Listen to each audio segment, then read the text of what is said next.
Hop, assalomu alaykum, hurmatli do'stlar. Manimcha efirga chiqdik-a. Assalomu alaykum. Va alaykum assalom hammaga, hormanglar. Pa pa pa pa pa. Tekshirib ko'raylikchi, bu yerda nimaga? Hammasi joyidami?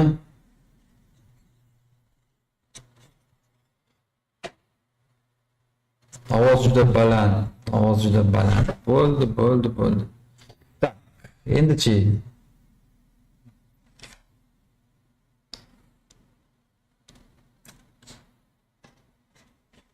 Murodi yaxshi bo'lib qoldi. Hozirgina tushirdim. Tak, tekshirib olamiz. Ovozni da qizarsa agar, значит, da. Bizda zahvat. Tekshirib ko'ramiz. Tak, endi-chi yaxshimi?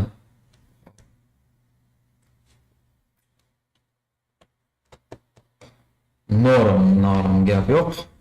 Norm bo'lsa, hop. Yana birozgina pasaytiramiz. Qattiqroq gapirishga harakat qilaman shunda. Вот, menimcha normalniy bo'ldi endi. Assalomu alaykum, ovoz zo'r. Assalomu alaykum, shu baland bo'lsa yana ozgina pastlatdim. Tushunarli. Ovoz zo'r. Assalomu alaykum. Va alaykum assalom. Hammaga yana bir bor barchaga assalomu alaykum. Menimcha biz efirga muvaffaqiyatli yo'nalib oldik va nastroyga qilib oldik. Bir 2 daqiqa mayli bir ob-havodan, bog'dan, tog'dan gaplashib tursak, qolganlar ham kirib olsa, menimcha boshlashimiz ham mumkin bo'ladi. Xo'p, hormanglar endi hurmatli do'stlar. Nima gaplar, nima yangiliklar, nima muammolar? Hammasi problemalar yetarlimi har doimgidek?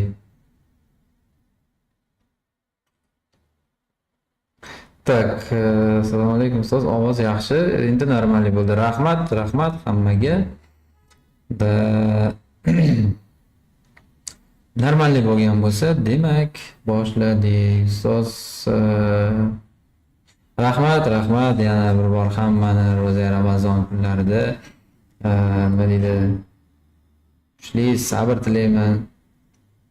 Mazza qilib ro'zalar tutib, savoblarni ko'proq olishlaringizni tilakdosh bo'lib qolamiz. O'rik gullarida, shu o'rik gullarida o'tgan qushlar haqida birozgina bir gaplashsak, yaqinda qaldirg'och keladi, to'g'rimi? Bodamancha oldin gullab qo'ydi. O'zini offlayn seminar tashkili etish rejada bor. Xudo xolasa bor. Hali davom etadi.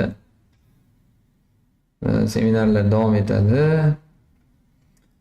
Assalomu alaykum. Alaykum assalom. Assalomu alaykum. Indikatorni ko'rsatasizmi?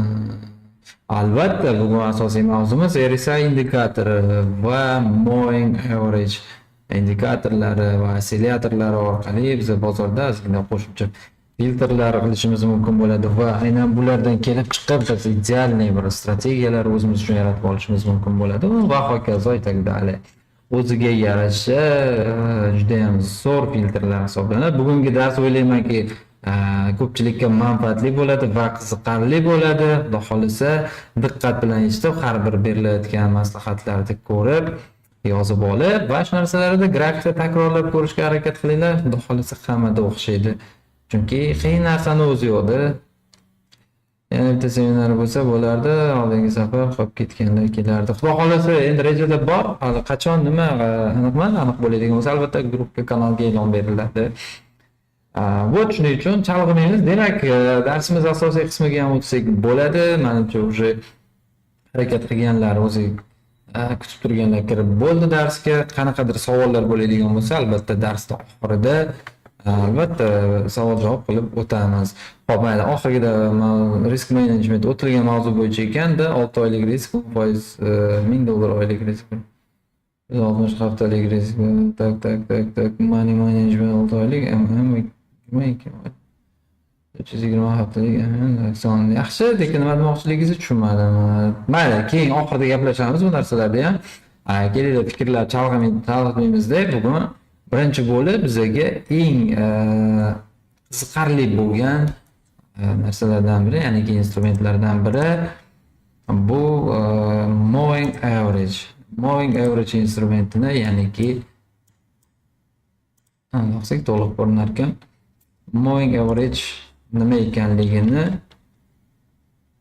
bu ham kerak emas hozircha. Menimcha qora fon birozgina noqulay bo'lishi mumkin. Shuning uchun oq fonga o'tkazib beraman.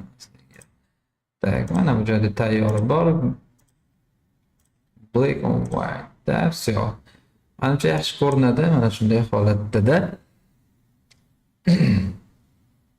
Xo'p, kelinglar endi bizda nima bor? Bizda stavka bo'limidan kiradigan bo'lsak, birinchi bo'lib moving average ni ko'rib chiqamiz-da. Buni qayerdan topamiz? Mana stavka bo'limida trendoviydan moving average instrumenti. Bu EMA indikatori o'zi nima vazifani bajaradi? Hozir ko'rib chiqamiz-da. Tak, moving average mana e'tibor beringlar. Standart holatida mana shunday ko'rinishda bo'ladi. Period 14. Lekin biz metodni simple dan exponential ga o'tkazganimiz yaxshiroq bo'ladi. Va bu joydan rangini o'zgartiramiz. Xohlaganimizcha qalinlashtirishimiz mumkin bo'ladi va hokazo. Отображение iloji boricha faqat soatlilardan yuqorisiga qo'ysak, minutlilarga shart emas. Xohlaganimizcha qo'yishimiz mumkin. Xohlasak H4 dan yuqorisiga, xohlasak H1 dan yuqorisiga va hokazo. Lekin asosan kunlikda hozir ko'rib chiqamiz sizlar bilan. Va biz tak minutlidan o'tsak, demak kunlikka o'tadigan bo'lsak, oho, bu yerda narsalar ko'p ekan.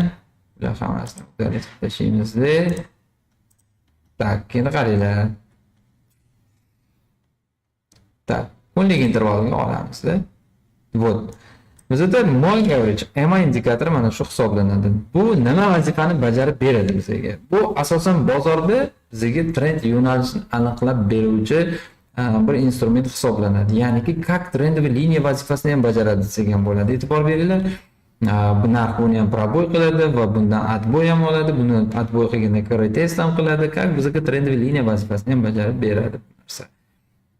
Demak, yana bir qator ko'rib chiqamiz. Buni qayerdan ustunovka qilishimiz mumkin? Stavka bo'limidan indikatorlarga tushamiz va trendовый degan bo'limidan bizda moving average ko'rinadi shu yerda. Moving average aynan mana shu ustiga bossak, o'zi bizda yaqqol ko'rinadi. Parametri bo'limida standart holati period 14 va metodda exponential ga o'tkazamiz-da. Va undan so'ng biz nima qilamiz? Xohlasak rangini o'zgartirishimiz mumkin. Например, mana ko'k qilishimiz mumkin-da. Mana qalinligini, mana bu liniyani o'zi qalinligini nastroy qilishimiz mumkin va так далее. OK tugmasini bosamiz. Bizda hozir bor o'rnatilgan, yana o'rnatishimiz shart emas. Shuning uchun atmenani bosamiz. Xo'p.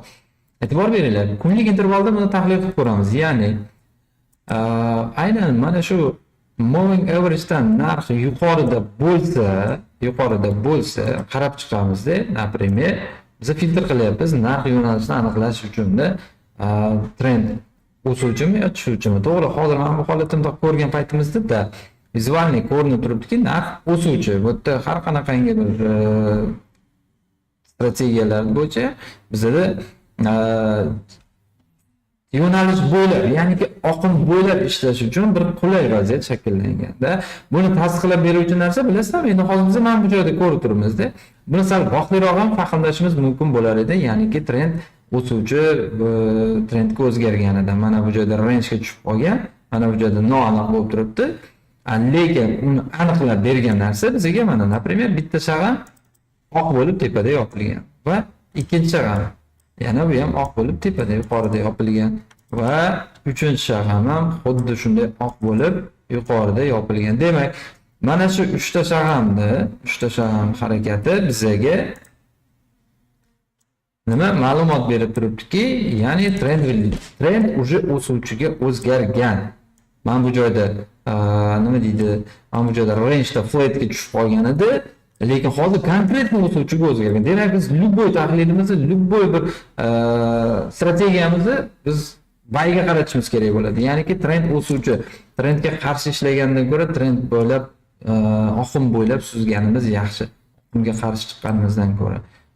Trade is my friends nima deydi?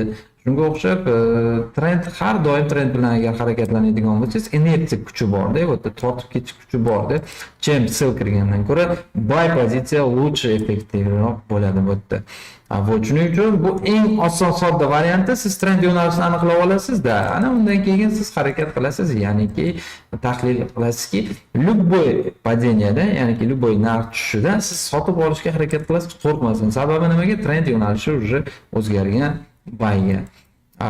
Uchta bir xil shag'amdan keyin, вот, например, mana bu joyda endi bu joyda pastda yuribdi, 1, 2, 3 ta shag'am bir xil rangda pastda yuribdi, anchagina pastga yurib berganda va qachondir narxini probit qildi, 1, 2, 3 ta yana 3 xil bir xil rangda shag'am pastda tepada yopildi, endi o'suvchiga o'zgardi, lekin mana shu joylardan buy pozitsiyaga harakat qilib ko'rsak, yaxshigina daromad olib chiqib ketish mumkin. Hech bo'lmasa endi to'g'ri mana bu joyda soya ko'ringan, lekin bu soya kunlikdagi shag'amni soyasi.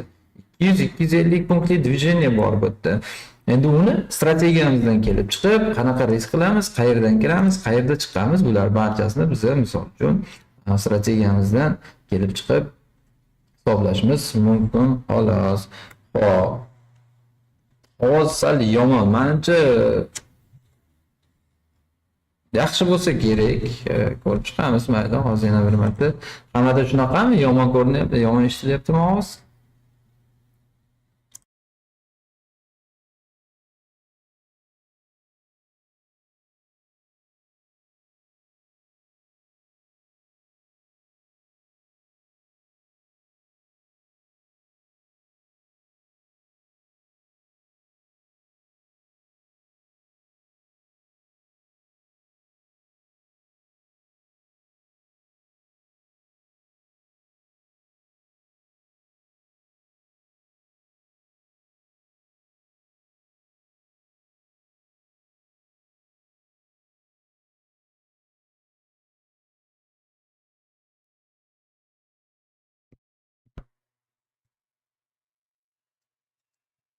Ovoz yomon. Ovoz yaxshi, yaxshimi yomonmi? Yaxshimi yomonmi? Shu narsani aniqini aytinglar menga. Men juda tushunmay qoldim. Ovozga ahamiyat, ovoz bilan problema bo'lgan. Cho'tka ovoz.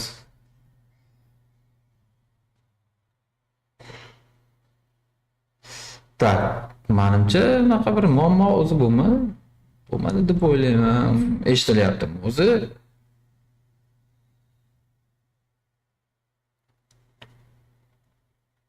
Vechno ovoz bilan problema. Ha, yo'q. Sal shum bor. Shum bo'lsa to'g'rilaymiz.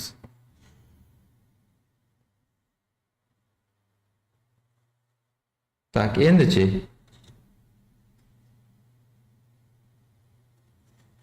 Ovoz uncha yaxshi emas. Xo'p, shum qanaqa shum bor ekan? Bizda normallik ko'rsatib turibdi. Endi aybga buyurmaysizlar, bizda unaqa nima deydi,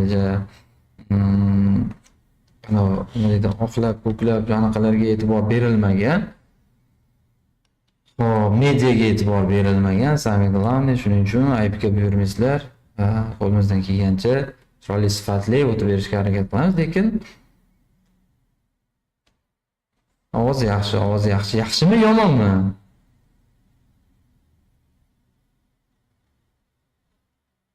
Tak, eshitilyapti, bo'ldi. Yaxshi, ovoz yaxshi. Endi yaxshi. Telefonda shunaqa mening muammo bo'ladi. Balki telefonda bo'lishi mumkindir sizlar qandaydir. Mayli, chalg'imaymiz, kelinglar. Endi darsni boshlaymiz, chunki hali eng qiziqarlilari oldinda. Endi qaranglar, yana bitta narsa, kelinglar. Endi xuddi mana shunga yana bitta kombinatsiya qo'shamiz-da. Misol uchun biz nima qilamiz? Indikatorlar bo'limida xuddi mana shu moving average'da yana bir turini tanlaymiz. Bu ikkinchi tekshirish usuli hisoblanadi, ya'niki trend yo'nalishini aniq bilish uchun. Endi bizda nima bor? Bizda tak, periodni 7 ga o'zgartiramiz. Metod xuddi shunday qoladi, barchasi xuddi shunday qoladi, faqat rangini o'zgartiramiz-da. Vot. Mana endi bizda hozir EMA ko'k, misol uchun 7, EMA qizil 14 periodda turibdi. Demak, Endi bular cross bo'lgan joylarga e'tibor beramiz. Ya'niki kesishmalariga e'tibor beramiz.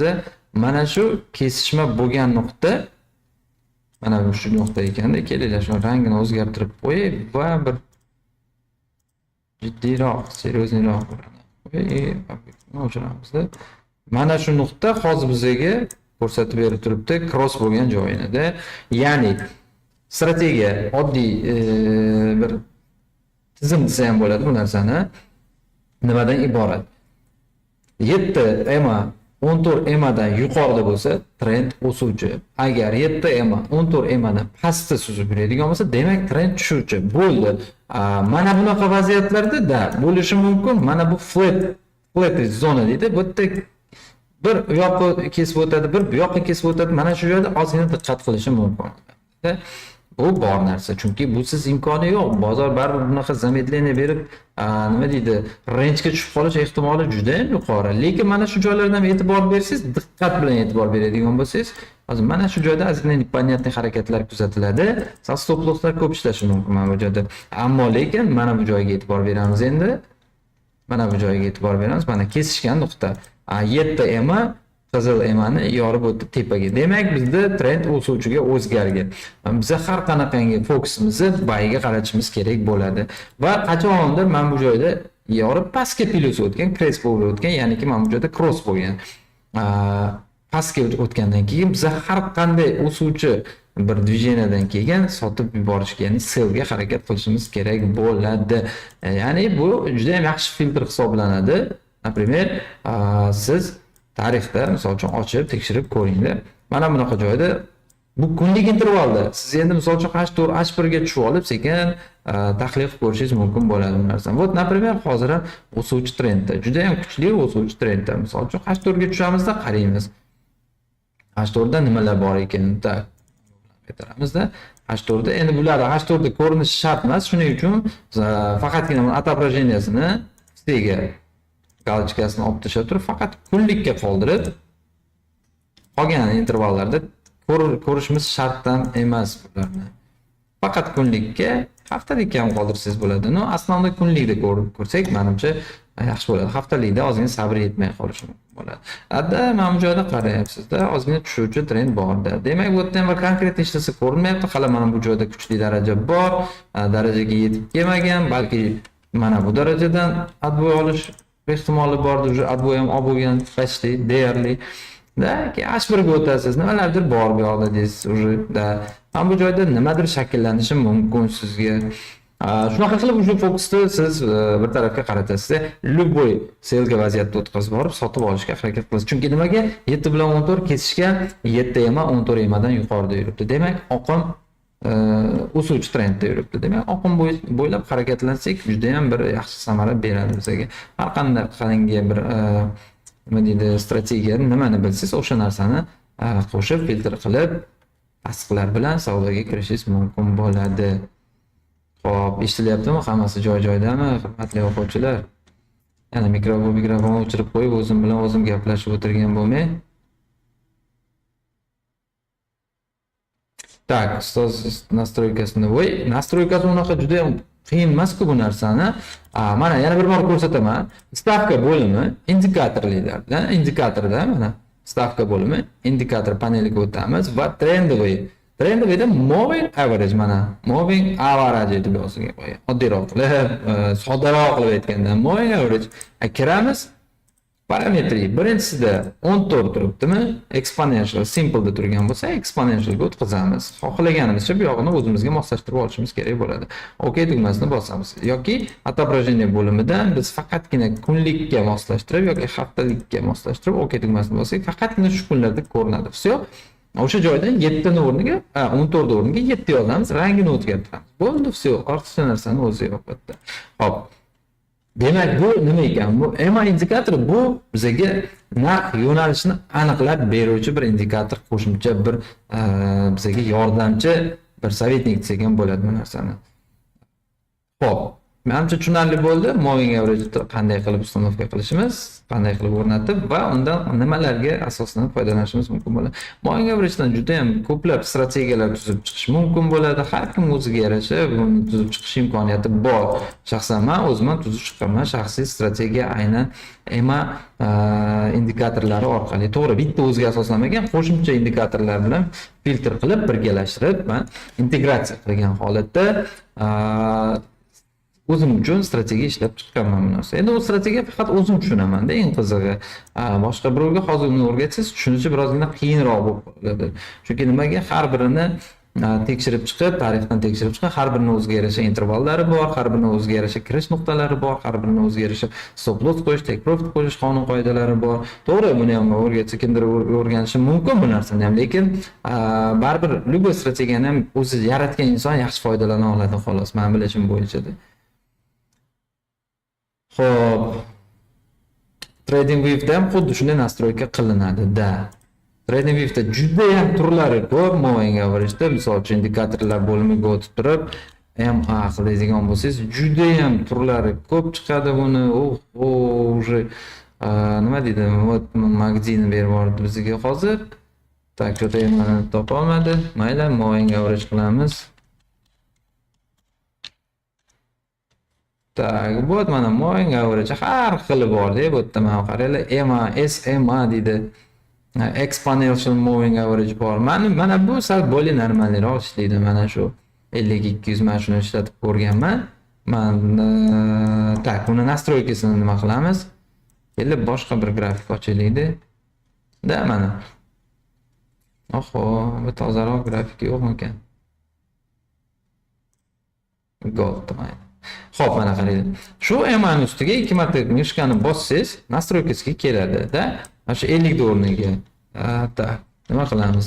7 qo'yamiz. Va rangini o'zgartiramiz biz. O'zi ko'k turibdi-da. Xo'p, mana sal qalinroq qilsak ham ko'rinadi bizga qaysi birligi. Mana bu 7 ekan-da. OK tugmasini bosamiz va keyingisini rangini qizil qilamiz. Rangini qizil qilamizda, argument bizda 14 bo'ladi keyingisi. Va stilini o'zgartiramiz. Mana bu joydan ozgina qalinlashtirib olsak, bizga yaxshiroq ko'rinadi. Все. Okay. Tak, kunlik intervalga o'tamiz va mana bizning qilgan nastroykamizda mana bunday qilib bemalol tekshirib ko'rishimiz mumkin bo'ladi. Demak, hozir qizil EMA yuqorida, narx nima deydi? Osmonda jo'yiribdi. Bu mana e'tibor berildi. Tak, bu gold qaysi biri ekan? Chunki bu. Da, to'g'ri, kunlikda o'zi shunaqa. Xuddi mana shu holatda turibdi, lekin bittasi qizil, bittasi yashilroq bo'lgan, bittasi onda bo'lishi mumkin, bittasi boshqa bo'lishi mumkin. No va hokazo. Qisqa qilib aytganda, mana shunday qilib nastroyka qilishingiz mumkin bo'ladi TradingView saytida ham. Kelinglar, endi ikkinchi narsaga o'tamiz. Chunki bular bir-biriga bog'lab ishlatsangiz, agar maza qilib ishlaysizda, prosta shu narsani ishoninglar. Buni faqat o'sha aytilgandek ishlatishga harakat qilinglar. Shunda yaxshi samara beradi. Например, mana kunlik intervalda siz yo'nalishni aniqlab oldingiz. Tamom, все. Ana endi kelinglar. Ikkinchisi bu RSI indikator, Real-Time Strategy Index deyiladi. Ya'ni bu nima vazifani bajaradi bizga? RSI bu bizda bozorda narx harakatini ma'lum bir aniq bir shkala bo'yicha bizga narx haddan tashqari qimmatlab, ya'ni oshib ketgani yoki norma haddan tashqari juda ham pastlab ketganini signal beruvchi bir qo'shimcha ossilyator hisoblanadi bu narsa. Ya'niki, misol uchun deylik, misol keltiraylik, real hayotimizda bozorda, misol uchun mana hozirgi kunda kartoshka, sabzi, misol uchun kundalik xarajatimiz desak ham bo'ladi bu narsada. Doimiy ehtiyojimiz bor bu narsaga. Например, bitta narxi o'sib ketyapti. yaqindagina 3000 3,5 so'm bo'lib turgan sabzini narxi o'sha 7000 ga o'sib ketdi-da. 7000 ga oshib ketdi deylik. O'sha bu 100% lik ko'rsatkich hozir bo'lib turibdi-da. Lekin normasi где-то 4000 edi. Plus minus 3000, 3,5, 4000. Normasi shunday bo'lgan. Eng yuqorisi 4000, eng pasti 3000 bo'lganida o'sha paytlarda. Hozir nima bo'ldi? Hozir o'sha haddan tashqari oshib ketdi deylik. Misol uchun 7000 ga 100% narx oshgandan keyin biz bilamizki, o'zi normasi 5000 edi yoki 4000 edi. Yana qaytib ehtimoli bor o'sha 4000 5000 ga tez orada tushishga. Xuddi mana shu narsani ko'rsatib beradi. Yoki birdaniga sabzi narxi tushib ketdi deb o'ylaylik-da. 1000 so'mga tushib ketdi, lekin kechagacha, yaqingacha 3,5 4000 dan sotilgan narsa. Buni eng past narxi 3000 gacha tushganini biz normalda qabul qilsak bo'lardi. Lekin narx o'zi 1000 gacha tushib qoldi. 1000 so'mgacha tushib qoldi. Bu nimadan? Haddan tashqari narx tushib ketganidan dalolat beradi. Biz tezroq sotib olish uchun yaxshi vaziyat qidirishimiz kerak bo'ladi mana shu paytda. Agar mabodo biz olib qo'ygan bo'lsak, haddan tashqari oshib ketadigan bo'lsa, demak, o'sha narx juda ham qimmatlashib ketganligi sababli biz uni sotib yuborish harakatida bo'lamiz. Misol uchun olgan aktivimizda yoki sell pozitsiyasiga kirishga harakat qilishimiz mumkin bo'ladi. Bu 100 balli shkala bo'yicha belgilab beradi. Bizga 70 va 30 diapazon orasida narx harakatni ko'rsatib beradi. Kelinglar, buni nimaligi haqida ma'lumot berdim. Endi buni qayerda va qanday qilib stanovka qilishimiz to'g'ri bo'ladi. Uni ham xuddi shunday stavka bo'limiga o'tamiz.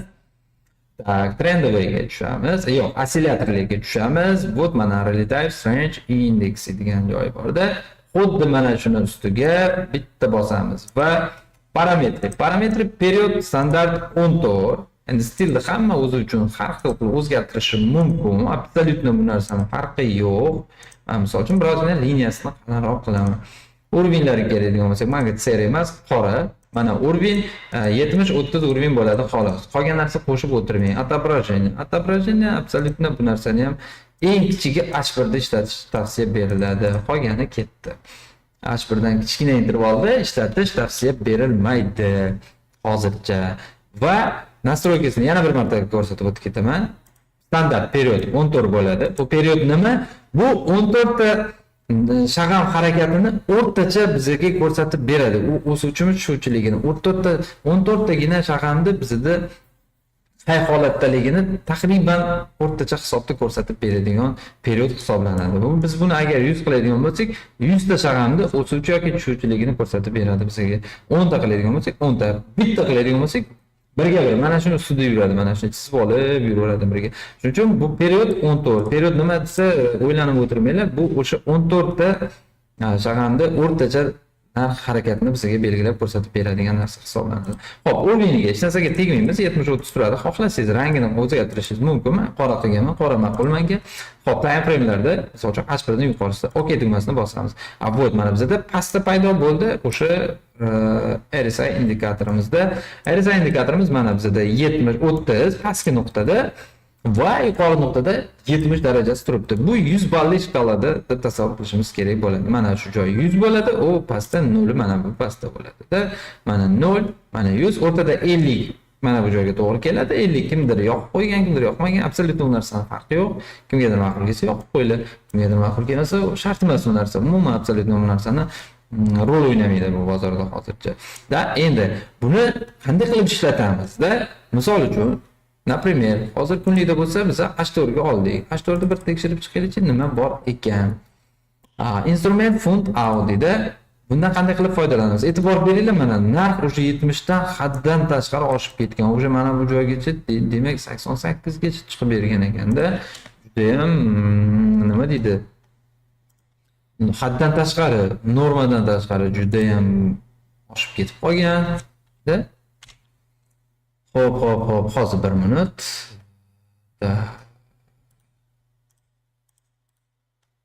Sizda shablon bormi-kan? Normal, хорошо, shablon yo'q. Так.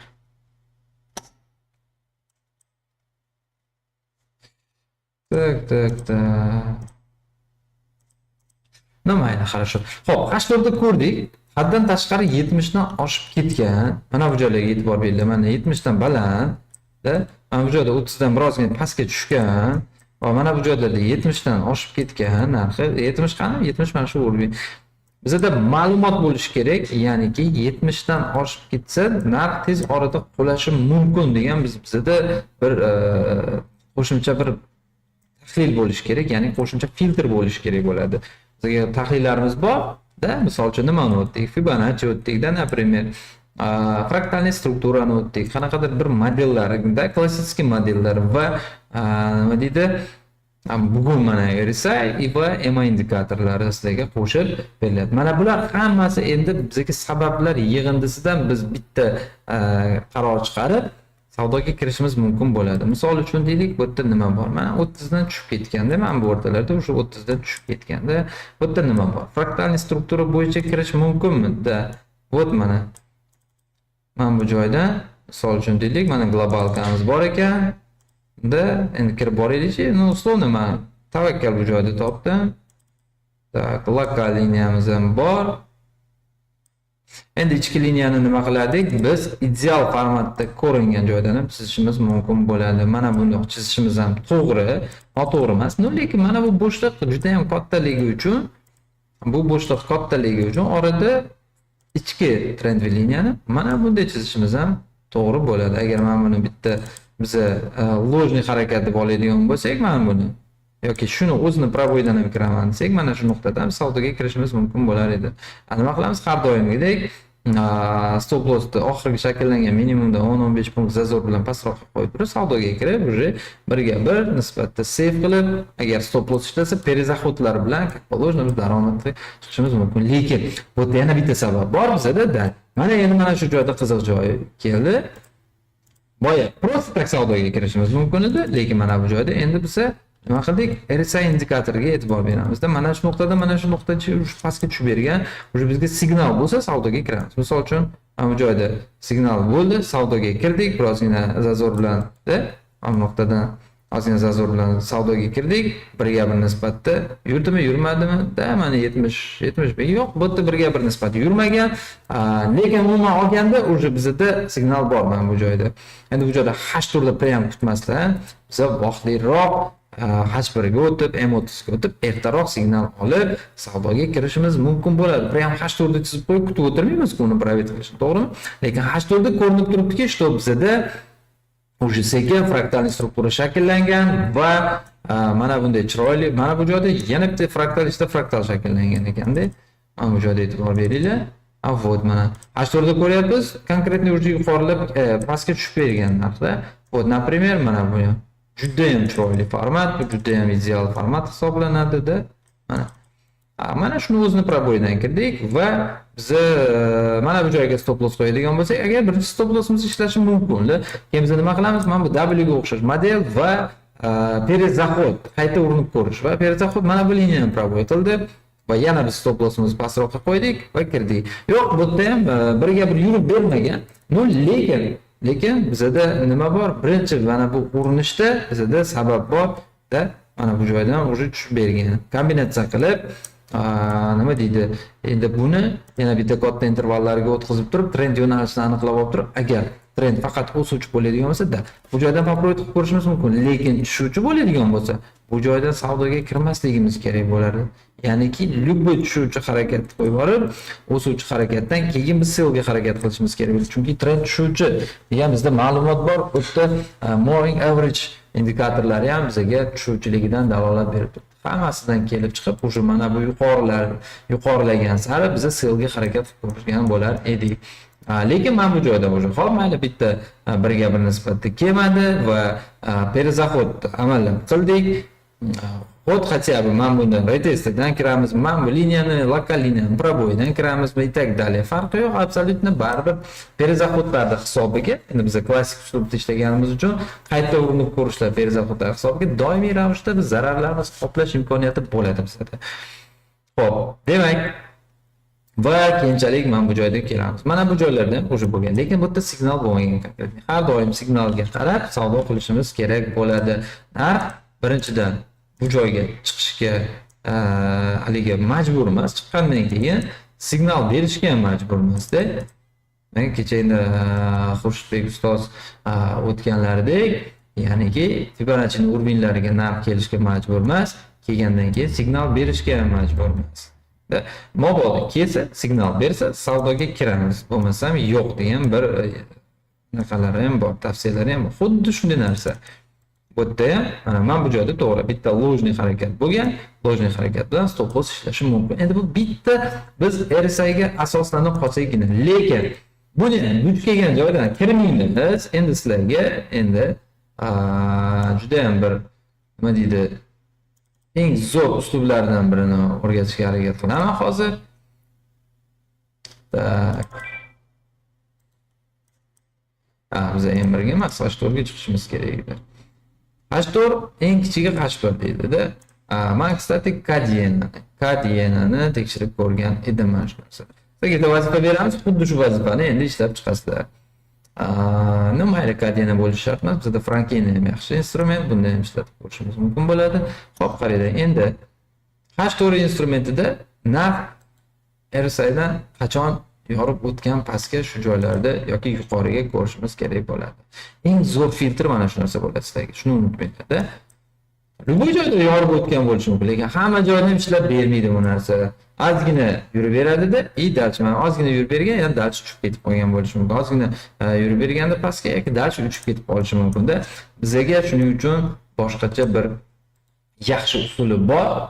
Buni mana shu usuldan foydalanib tahlil qiladigan bo'lsak, bizga juda ham yaxshi samara beradi kelajakda.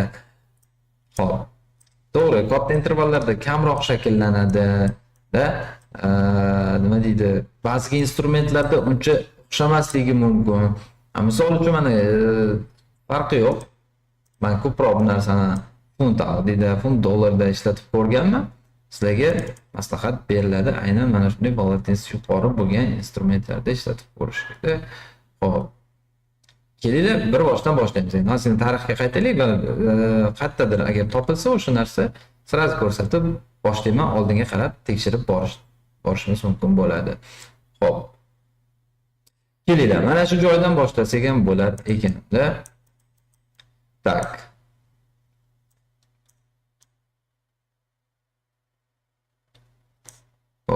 Bo'ldi. Anchagina yurib qo'ydi. Tez-tez ko'rib chiqib ketamiz-da. Misol uchun bizda yana bir narsa bor. Kelinglar, shuni birinchi bo'lib men sizlarga trading veb-saytida belgilab chizib ko'rsataman-da. Misol uchun RSI bor-da. RSI narximiz ko'rsatib turibdi. Pastda, yuqorida narx harakati bor bizda. Yuqorida mana bunday narx harakatlanib borgan. Mana bunday harakat bor. Endi RSI da esa xuddi shunday narsa bor. Narx bilan parallel ravishda harakatlanadi bu RSI. Amdoq kelganda, amdoq chiqqanda, mana bunday harakat bo'lgan bizda. Endi bu yerda farqi nimada? Misol uchun deylik, mana bu trendli liniyani olib, biz mana bu narxdagi maksimumlarni birlashtirib ko'ramiz va xuddi shu joyda pastda RSI dagi narx maksimumlarni ham birlashtirib ko'ramiz. Shunda bizda reverse, ya'ni teskari ko'rinish paydo bo'ladi. Teskari движение, teskari harakat bo'ladi. Mana qilsak to'g'riroq bo'lar ekan shunda. Mana to'g'risida bo'ladi. Endi hozir to'g'ri bu tochka chiza olmasligimiz mumkin endi. Lekin bozorda o'zi shunday tochka chizib boradi bu narsani.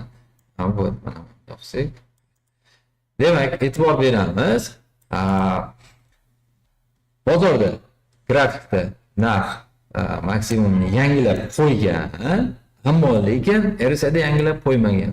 Bu holat juda ham qiziq holat. Bu holat bizga nima deb ataladi? Divergensiya holati deb ataladi. Ya'ni mana shu holat. Tak, bu holat divergensiya. Pastga olib turamiz. Mana bu joy divergensiya. Demak, bundan xulosa chiqarishimiz kerakki, ochiluvchi, kengayuvchi uchburchak harakat ko'rsatyaptimi? RSI dagi liniya bilan narxdagi liniya. Demak, bu divergensiya. Buni xuddi shuni teskari harakati ham bor. Kelinglar, mana bu narxni chizaylik. Xuddi shuni teskari harakati bor. Bu bizda boshqacha nomlanadi. Ya'ni xuddi mana bu joydan kelganida narx pastga kelganida bitta minimum yasadi va mana bunday holatda turibdi. Mana bu esa uzr kechirasizlar. Mana bu esa narxda yangilab qo'ygan edi. Yana biz minimumlarni birlashtirib ko'ramiz. Minimum narxda minimum yangilab qo'ygan, lekin RSI'da yangilab qo'ymagan. Bular nima degani? Bular yo'q, to'xta, baraka topkur, san ozgina ertaroq harakatingni boshla. Bu ложный, bunaqa harakat bo'lmasligi mumkin dedi. Bu harakat esa tak.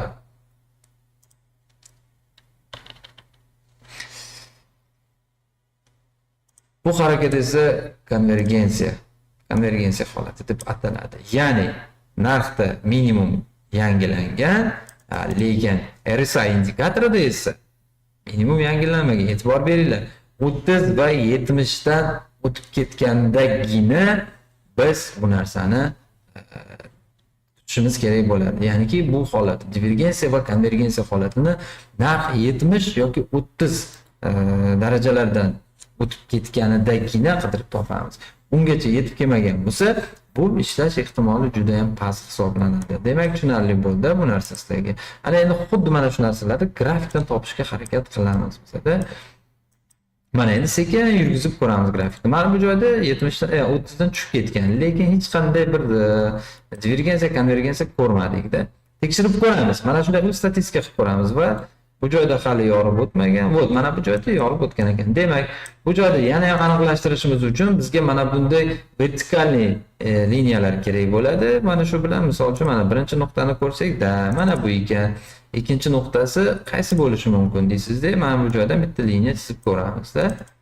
O, deymiz, mana bu joyda mana bu yerda yangilab qo'yibdi.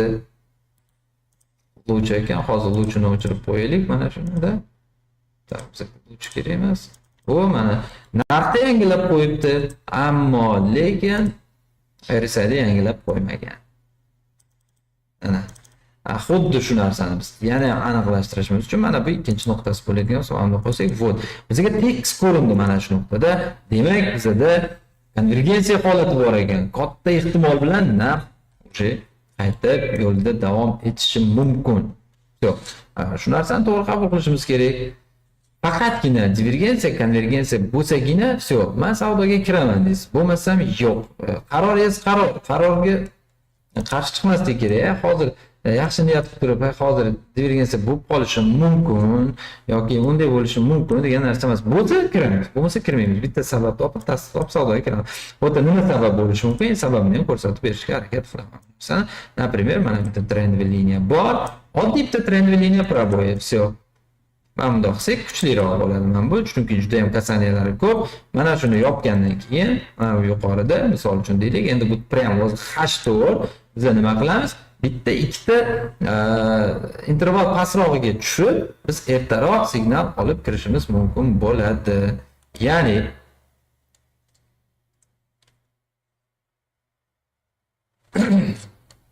Ya'ni bitta ikkita interval pastroqqa tushib, ertaroq signal olib, ertaroq savdoga kirsak, biz уже mana bu joygacha save qilib olib, biz ozgina daromadimizni ham olishimiz mumkin bo'ladi. Keyin dalchani tekshirib ko'ramiz. Mana bu joyda chiqqan ekan. Yo'q, bu joyda hech qanaqada ungacha yo'q, lekin undan keyingi harakatda esa mavjud bor. Mana bu maksimumlarni birlashtirib ko'ramiz biz va точно bilish uchun mana bunday vertikalniy liniyani olib kelsak, bizga ko'rsatib berib turibdi. Demak, mana bu maksimum ekanda, bizga kerak bo'lgan maksimum mana bunisi ekan. Bundoq qo'ysam ko'rinadi-da. Mana bu maksimum ekan. Bu maksimumlarni birlashtirdik va narxdagi liniyani ko'rdik. Endi bizga kerak bo'ladi RSI'dagi o'rinda ikkinchi nuqtamiz esa mana bu ekan. Mana bu bo'lganligi uchun baribir bizda nima bo'ldi? Divergensiya holati kuzatildi. Demak, endi nima qilamiz? Endi sabab qidiramiz bu joylardan. Qanaqadir bir tasdiqlar bilan savdoga kirishga harakat qilib ko'ramiz. Например, bunda ham xuddi shu. Biz mana bu joydan kira olmaymiz, chunki bu joyda biz tahlil qilmagan bo'ldik. Mana bu maksimum yasalgandan keyin biz уже tahlil qilishni boshladik. Demak, hozircha Bizga eng aktual mana shu trendli liniya bo'lib qoldi. Mana shu trendli liniyani buzsa, pastda yopilsa savdoga kiramiz deb kutib o'tiribmiz. Скорее всего, mana bu joyda yopibdi. Mana bu joyda yopgan stop lossimizni qo'ydik, take profitlarimizni joyladik, birga bir nisbat yurman bermagan. Dalch kelajakda yurgan bo'lishi mumkin. Mana bu joygacha yurib bergan ekanman. Birga birdan ko'proq yurib bergan ekan, keyin borib stop loss ishlagan bo'lishi mumkin. Endi bunda hozir yana bir marta aytaman, sizlarga mana shunchaki misol tariqasida signal buni endi optimallashtirib, kirib kichikroq intervallarda, hozir biz kichikroq intervalga o'tamiz, bu yoqqa qaytarib olib kelishgacha uje bizda do'stlik bo'lmaydi. Chunki broker ruxsat bermaydi, u joygacha qaytib borishimizga tarix ko'rinmaydi bizga. Shuning uchun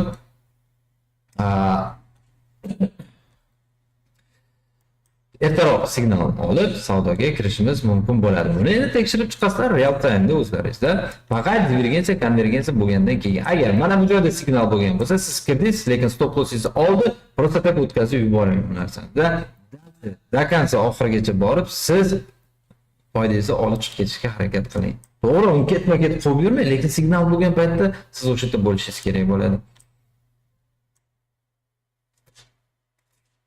Xo'p, undan keyingi harakat mana bu joyda yorib o'tgan ekan, lekin hech qanaqa divergensiya yo'q. Bu joyda biz ola olmaymiz-da, dash.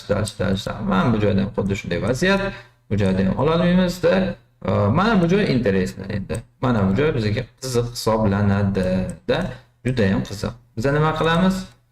Mana bu minimumlarni birlashtiramiz. Va mana bu minimumlar birlashtiramiz. Chunki mana bu birinchi nuqtamiz mana bunga to'g'ri kelyapti-da. Birinchi nuqtamiz mana bunga to'g'ri kelyapti-da. Ikkinchisi mana bu nuqtami? Всё. Bizda signal bo'lsa, savdoga kirishga harakat qilamiz. Endi bu yerda signal nima? Tasdiq. Например, mana bu trendli liniya. O'zi ham juda ham chiroyli shakllangan ekan. Shuni o'zini proboyini deydigan bo'lsak, bizda misol uchun mana shu nuqtadan savdoga kirishimiz mumkin bo'lar ekan. Endi bu minimumdan ozgina pastroq zazor qo'yadigan bo'lsa, mana bu qaranglar-da, mana bitta shpilka tashab, mana bu minimumda anchagina mana 20 punkt shpilka tashab, keyin dal chiqib ketgan.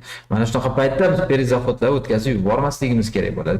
Divergensiya, konvergensiya juda ham yuqori ehtimol bilan tekshirib ko'rganman. 10 tadan 8 ta, 7 tasi toza chiroyli ishlab bergan. Faqat shular ham perizaxodlari bilan birga qayta urinib ko'rishdi, qayta kirishdi, o'tkazib yubormasak, albatta bundan cho'tki daromad olib chiqib ketishimiz mumkin bo'ladi. Shuning uchun e'tibor beringlar, mana shunaqa joylarga stop loss ishladimi, qo'rqib vahima qilib o'tirish kerak emasda, keyingi setapni kutish kerak. Yana shans beryapti, kirish kerak, qo'rqmasdan risk qilish kerak. Mana bu joyda yetib kelmagan, bu joylarga o'tkazib olamiz. Mana bu joyda nima bor ekan? Yo'q, yetib kelmagan va mana bu joyda interesno. Вот. Bizda mana bu joyda deylik, mana bunday harakat bor-da, mana bu joyda. Biz bitta vertikalni ko'rib, birinchi nuqtamizni aniqlab olsak, shunda qiynalmaymiz-da. Mana endi narxda esa chizib ko'ramiz-da. Вот. Unisini olsak bo'ladi. Asosan mana bu narsa qilsa bizga. Вот mana. Demak, bu yerda nima bor? Bizda divergensiya bor, signal bor. Mana bu joylardan fraktaldan kirib borib, ertaroq signal olishimiz mumkin bo'lar ekan. Biz уже mana bu joyda turibmiz-ku, to'g'rimi? Tak, kechirasizlar, to'g'ri. Mana bunday kirib borishimiz ham mumkin bo'ladi. Chunki biz bu dushida yo'qmiz-ku, mana bu holatda turibmiz bozorda biz, to'g'rimi? Mana shu holatda bozordamiz. Biz nima qilishimiz kerak? Ertaroq signal olishimiz uchun qidirishimiz kerak modellarni. Cho'tki bu yerda misol uchun deylik, uchburchak model yoki clean modelida, например, mana bunday qilib oladigan bo'lsak, ko'rinib turadi bu. Endi bu yerda fraktal bo'yicha ham bo'lishi mumkin, kichikroq intervallarda-da, например, mana bunday kirib borib, yana bitta liniyani olib mana bunday va keyingi liniyani может быть mana bunday chizish mumkin bo'ladi, ichidan bilmadim. İçiga kirib borishimiz kerak ertaroq signal olish uchun-da. Endi bu ertaroq deganda ham M1 gacha emas, H4 da ko'rib turib, M15 gacha tushishi mumkin. H1, M30, M15 shularda biz ertaroq signal olib savdoga kirishimiz mumkin bo'ladi. Agar mabodo bu joylarda hech qanaqa bizga tasdiq bo'lsa, kutamiz tasdiq bo'lishini. Tasdiq nima yana? Tasdiq mana shu trendli liniyani proboy qilsa, keyin savdoga kiraman deb turgan bo'lsangiz, misol uchun-da, mana bu nuqtaga kelsa, keyin risk ko'rasiz. Shunda stop lossingiz yuqoriga 100 punkt deydigan bo'lsak-da, mana 90 yo'q. Urmagan stop lossingiz urib ketgan. Nechun strashni emas. Keyin yana bitta vaziyat bo'lgan. Hali mana bu narsa g'oya aktual bizda, to'g'rimi? Например, narx mana bunga yetib kelgan va pastroqdan yana shans bergan bizga. Bizga fokus nimaga qaratilgan? E'tibor beringlar mana. Hali ham bizada maksimumni yangilay olmadi RSI'da. RSI'da yangilay olmagan, lekin narxda yangilab ketyapti. Demak, bizada g'oya aktual, тройной касание bo'lyapti. Уже bizada nima deydi? Yana ham ehtimolni oshirib boryapti. Telezaxotlarda o'tkazib yubormasligimiz kerak. Mana shu nuqtalardan yana qandaydir bitta signal, bitta sabab topib savdoga kirib, risk qilib bemalol biz daromadimizni olib chiqib ketishimiz mumkin bo'ladi. Va endi sizlarga yana bitta vazifa, hammaga garantiyli take profit degan narsa bor. Ya'ni bu nima degan? Kelinglar. Garantiyli take profit bu botmanlar hammasini o'chirib tashlaylikda. Garantiyli take profit bu mana shu sizni ertaga qancha punktda yoki qanaqa bir nisbatda siz savdodan chiqib ketishingiz kerak. Mana shu narsalarni aniqlab beradi bu narsa. Например, vazifa nimadan iborat? Misol uchun deylik, hozir mana shu joyda signal bo'ldi deylik. Mana bu joyda ko'rdik-ku-da, bitta stop loss oldi. Signal bo'lgan joy qani edi? Mana orqaroqda ekan. Mana bu joydan savdoga kirdik, divergensiya bor. Bitta sabab bilan savdoga kirdik, lekin yurib bermadi. O'chirib tashlaymiz. Nimadan iborat bo'ladi? Qaranglar, vazifani biri bu sizlarga. Tak. Mana bu joydan deylik, например, bitta liniyani proboy qildi, stop loss masofasi aniq bizda. Oxirgi maksimumdan birozgina zazor bilan yuqoriga qo'yganimizda biza qancha harakat olishimiz mumkin bo'lar ekanda? Например, 80 punkt da 100 punkt. Demak, bu joyda 100 punkt bor ekan. Men bu joygacha deysizda 100 punkt bor ekan. Da mana qilasizda 100 punkt. Bu imyaga tushdi. Nima strashni biza mana bu joyga qo'ysak-da 100 punktga joylandi deysizda. Mana bu joyda и всё. Keyin dalshani kutasiz. Keyingi joy tekshirib ko'rasiz. Mana bu joyda bo'lgan g'oya hali aktual. Mana bu joydan bitta trendli liniya proboydan, например, mana buni o'zini proboydan yoki mana bu ichki liniya proboydan ham savdoga kirganingizda qancha yurib bergan? Misol uchun deylik 60 punkt stop loss, lekin yurib bergani 150 punkt. 150 punkt yurib bergan. Daftarga yozing, screenshot qiling, tayyorlang. Va keyingi harakatni keyingi setapni kuting. Bu joydan bo'ldi. Mana bu joyda yana bitta divergensiya bor-da, например, mana shuni o'zi ham divergensiya. Mana bu 70 dan o'tgan, bunisi o'ta olmagan keyingi maksimumda. Biz nimaga asoslanib chizdik? Mana bitta maksimum va ikkinchi maksimum. Xuddi mana shularni birlashtirdik. RSI'da ko'rsak pastda turibdi. Demak, bu yerda ham xuddi shu narsa yana bitta tasdiq bilan, yana bitta sabab bilan savdoga kirib ko'rganimizda bizda nima bo'lar edi? Mana bu joydan kirdik deylik. Misol 85 punkt stop loss. Уже bu yoqqa 100 punktdan ko'proq yurib berdi. Mana bu joygacha o'lchang 180 punkt. Demak, 180 punktni yozing. To'g'ri, bu joyda chiqib keta olmaysiz siz. Polibon bu joyda siz nima deydi? Savdodan chiqib keta olmaysiz, uni bilmaymiz o'sha paytda biz bunaqa bo'layotganini. Lekin hozir nimaligini aytaman bu narsani.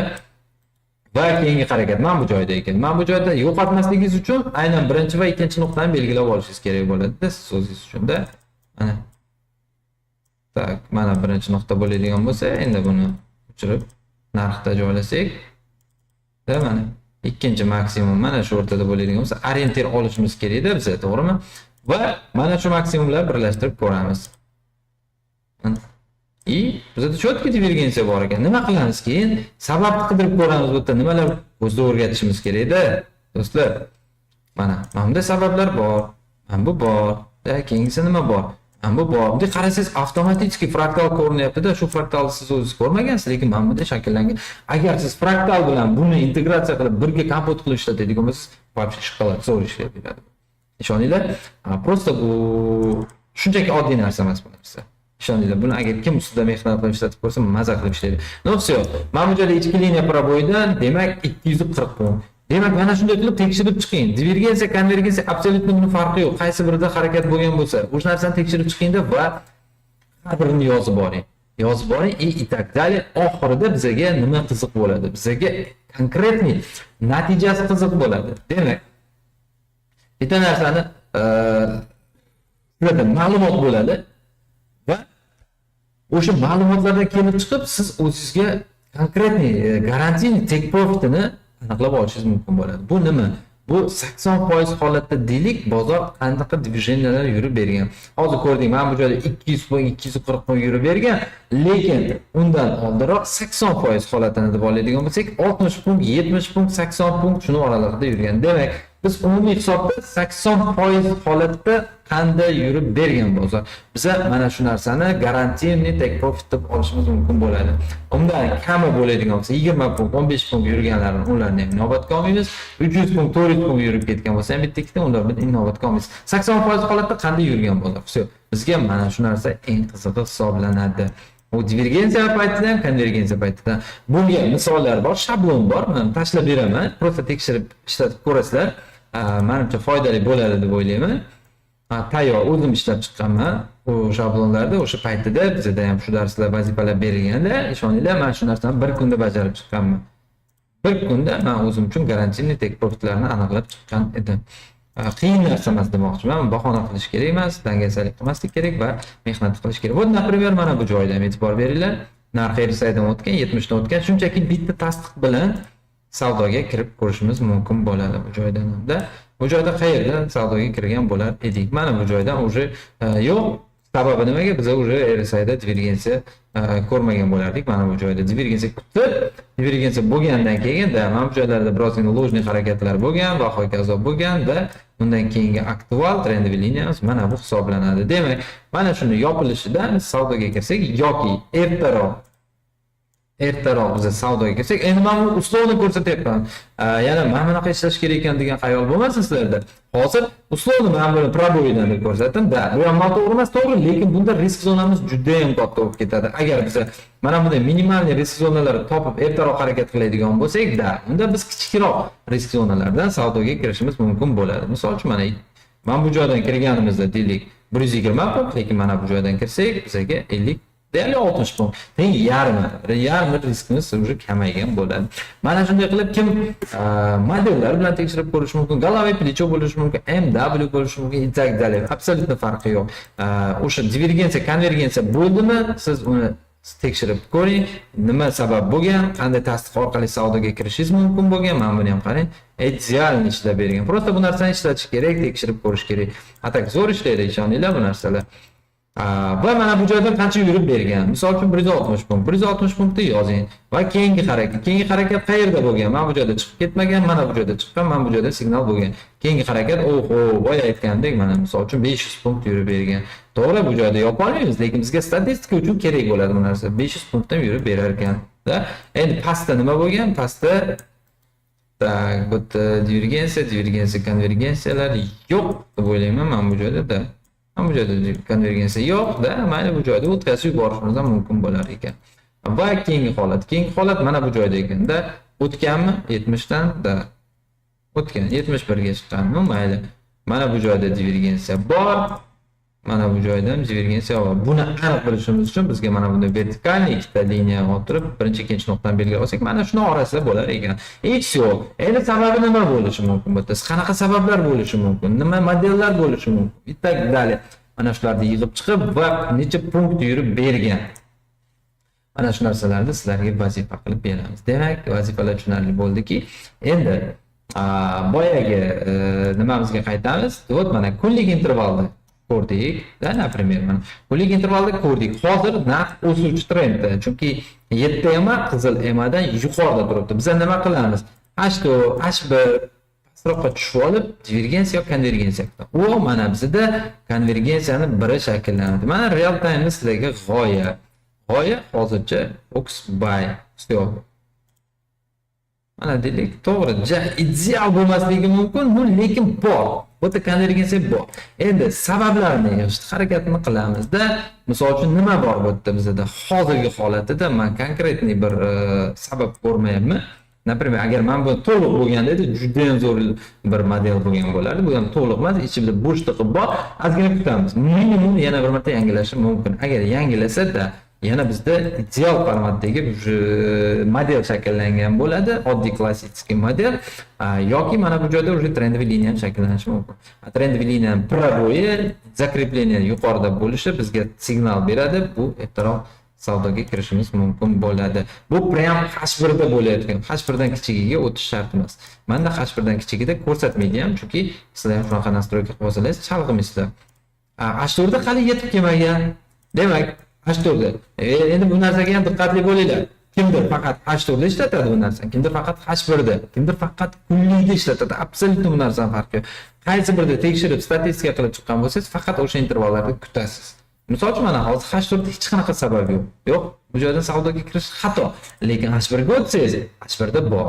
H1 da konkretniy tasdiq o'sha beryapti. Hozir mana buni yuqorida yopilishi bizga mana qiyshaygan W deymizmi yoki narx range ga tushib qolgan deymizmi yoki mana bunday головой плечо yasab ketishi mumkin-da, misol uchun deylik. Mana bu joydan kelib turib mana bunday ketishi mumkin. Shunaqa bo'ladigan bo'lsa, bizda o'sha nima головой плечо shakllangan bo'ladi. И так далее. Mana shuni qilib tahlil qilamiz. Demak, biz yana qaytamiz kunlik intervalga. Kunlik intervalda bizda EMA 7-14 dan yuqorida turibdi. Demak, H4, H1 da divergensiya, konvergensiya. Bizda bunaqa paytda konvergensiya bo'lsa, risk qo'lamiz. Period zaxodlari hisobga olib, risk menejmentimizni taqsimlaymiz va shunga qarab risk qilib, savdo qilib ko'rishimiz mumkin bo'ladi. Xo'p, savollar bormi? Savollarga endi bir to'xtalib o'taylik va undan keyin efirimizni yakunlasak ham bo'ladi. Birozgina charchab qoldim. Aybga buyurmizlar. Hop, savollar bormi? Bormi, avrat?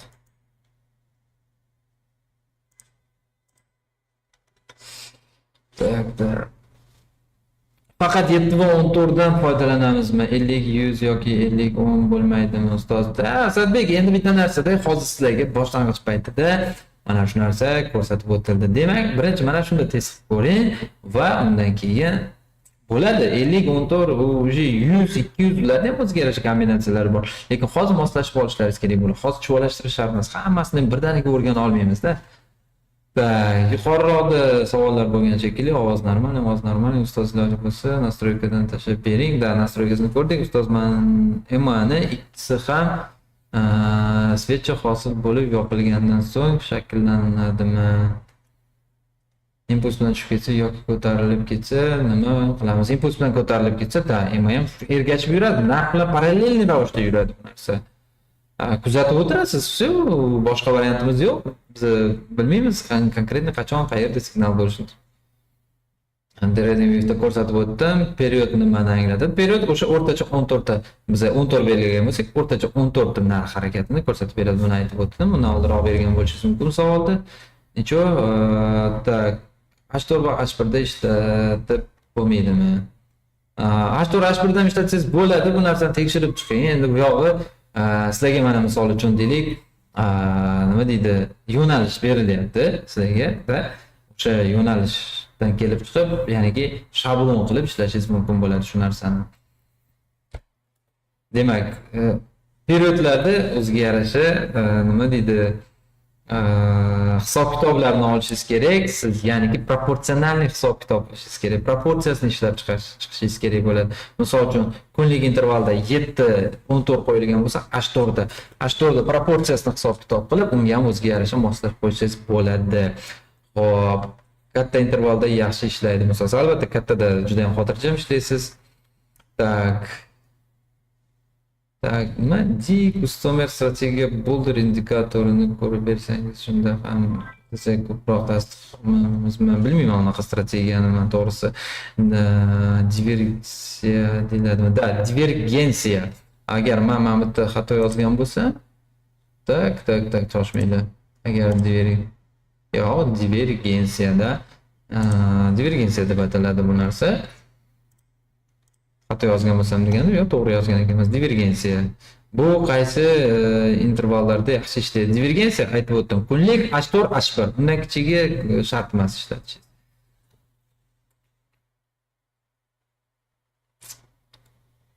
Hamma paraga ham ishlaydi. Absolyutni farqi yo'q. Bu kripto bozorida ham, valyuta bozorida ham, aksiya bozorida ham umuman absolyutni farqi yo'q bu narsani. Ustoz time frame'larni, RSI periodlarini tak, qana. Endi o'qiyotadi, o'chirib yubordingizmi? Mayli. Agar shamlar soni 20 bo'lsa-chi? Nima deganim? Period 20 bo'lsa ham просто endi u yog'ini kashf ko'rasiz o'zingiz. Biz sizga maslahat berdik, 11 ta emas demoqchiman. 11 ta, 11 talik bizda yo'q, 14 ta va 7 talik bor. Tak, urbin zonalarda atar indikatori ham ko'rsating. Yo'q, atar juda ham oddiy narsa. Biz hozir rushnoy ozgina qiyinroq variantini tanladik. Atar o'zi bu narsani kunlik bizga ko'rsatib beradi, qancha yurishini. Atar indikatori ham oddiy indikator hisoblanadi. Stavka kirasizda. Tak, atar. Tak, volume. Tak. Qayerda qoldi atarimiz bizani? Tak. Atar, juda. Вот mana-ku. Tak, mana atarni ko'ramizda. Atar ham deyarli xuddi shunday narsa. Ustiga olib borsangiz, misol uchun shu joyda o'rtacha qancha punkt движение, bir kunlik движенияларni ko'rsatib bergan. O'rtacha sizga nima deydi? O'sha narx harakatni ko'rsatib beradi, lekin mana bunda biz garantiyni take profitlarni aniq hisob-kitoblar bilan ishlaydigan bo'lsak, bunda bizda aniq ma'lumot bo'ladi-da. Atar ham ko'rsatib beradi bu narsalarda. Deyarli ikkalasi bir xil narsa. Просто biz ruchnoy mana bu narsani hisoblab chiqsak, ham mehnat ko'ramiz, ham divergensiya, konvergensiya ko'zimiz moslashadi va ulardan qanaqa qilib savdoga kirishimiz mumkin bo'ladi, tasdiqlarni ham olishimiz. Barchasi bizda o'sha sekin shakllanib boradi tajriba orqali. Вот shuning uchun bu ruchnoy sizlarga berilgan vazifa. Tak, atar ham xuddi shu narsani ko'rsatadi. Absolyutni bu narsada farqi yo'q. H1 va V1da ishlasak uzoq muddat bo'lib ketadimi? Shunda-da uzoq muddat, o'rta muddat, uzoq muddat bo'lishi mumkin. Qisqa muddat kun ichida bo'lmasligi aniq. Sharafdan tak, ustoz RSI'ni ishlatmay, EMA'ni o'zida yaxshi filtr qilsa bo'ladimi? RSI grafikni to'sib noqulay bo'lmoqda. Yoki shu noqulaylikka ko'nikib RSI bilan ishlay bergan yaxshimi? Qarang, Sharofniga endi bu sizlarga ishlaydigan rabochiy narsalarni beryapmiz, ko'rsatyapmiz-da. Endi buni ishlatish, ishlatmaslik absolyutno bu sizning o'zingiz qaroringiz. Bunga hech qanaqa biz cheklov qo'ya olmaymiz. Bunga hech qanaqa biz nima deydi, qo'pol qilib aytganda ishlating ham yo ishlatmang ham deyapmiz. Rabochiy narsani beramiz. O'zimiz nimada ishlasak, xuddi shu narsalarni beryapmiz sizlarga. Qaror qabul qilish o'zingizda. Tushunishim bo'yicha ko'pincha 70 dan pastga tushadi, 30 dan tepaga ketadi. Da, o'sha 70-30 bizani orientirimiz bo'ladi. 70-30 dan chiqib ketsa yoki 70 dan o'sib balandga yoki 30 dan pastga tushib ketadigan bo'lsa, o'sha liniyalardan tushib chiqadigan bo'lsa, biz srazi fokus qaratishimiz kerak. Misol uchun tushgan bo'lsa buyga, ko'tarilgan bo'lsa sellga. Buning uchun bizda nima deydi? Filtrlar, qo'shimcha sabablar ko'p bo'lsa, yana ham yaxshi bo'ladi. Например, u fraktal orqali tushib kelayotgan bo'lishi mumkin yoki fraktal orqali chiqib ketayotgan bo'lishi mumkin. Fraktalning struktura bo'yicha, misol uchun 2-3 talab stop loss berish bu tabiiy holat, bu hech qanaqa strashniy narsa emas. Misol uchun mana bu fraktal bor. Qachonki divergensiya bo'lsa, keyin savdoga kiraman desangiz, unda stop loss ishlash ehtimoli juda ham kamroq bo'ladi shunda. Demak, mana bu joylardan, любой joylardan signal bo'lishiga savdoga kirmaysizda, mana bu divergensiyani kutasiz. Divergensiya bo'ldi, tamom, keyin siz savdoga kirgan bo'lasiz shunda. Xuddi mana shunday qilib tekshirib chiqsak, просто maza qilasizlar, borku bu narsani olinglar, ishlatinglar, juda ham yaxshi effekt beradi, yaxshi samara beradi. Shuning uchun qiyinlashtirish kerak yo'q. Juda oddiy, samimiy, prostoy, sodda narsalar, lekin juda ham zo'r effektivni narsalar sizlarga berilyapti. Menga muhim fraktal va Fibo. Yaxshi shekilli, ko'p narsa ortiqcha shekilli. Qaror qabul qilish o'zingizdan, o'rgatish bizda. Hammasini birdaniga ishlata olmaydi. Kimdir masalan yo'nalish tanlaydi, faqatgina Fiboni, kimdir faqatgina fraktalni, kimdir faqatgina EMA moving average indikatorlari orqali, kimdir faqatgina RSI indikatorlar. Absolyutno bu narsaning farqi yo'q. Hammasini o'rgatishimiz shart sizlarga. Kim qaysi yo'nalish tanlaydi o'ziga bog'liq. Bu albatta o'zining xarakteridan, o'zining ruhiyatiga, o'zining psixologiyasiga mos narsani olib ishlashi mumkin bo'ladi bu narsa. Albatta bu yaxshi effekt beradi.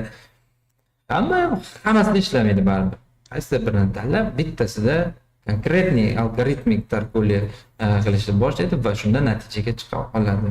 Menimcha hammasi oddiy sodda tushuntirishga harakat qildim. Agar xato kamchiliklari bo'lsa, ming bor uzr so'raymiz. Endi yaratganning o'zi qanaqadir xato kamchiliklari bo'lsa, guruhda buni muhokama qilamiz, tashlab bersangiz ko'rib chiqamiz. Lekin sizlarga men oddiy sodda qilib tushuntirishga harakat qildim. Vazifalarni bajaringlar, men sizlarga qo'shimcha shablon sifatida pakazlar bor, shularni tashlab beraman. Shunga qarab ishlab mahkam harakat qilinglar. Bu yoqqa o'zingiz qo'llaringizda yo'nalish berilyapti, yo'q, olib ketish sizdan. Yo'nalish berish bizdan bo'ladi. Hammaga rahmat, sabr bilan oxirigacha ko'rganlaringiz uchun. Tan joninglar sog' bo'lsin. Yana ko'rishguncha xayr deb qolamiz. Salomat bo'linglar.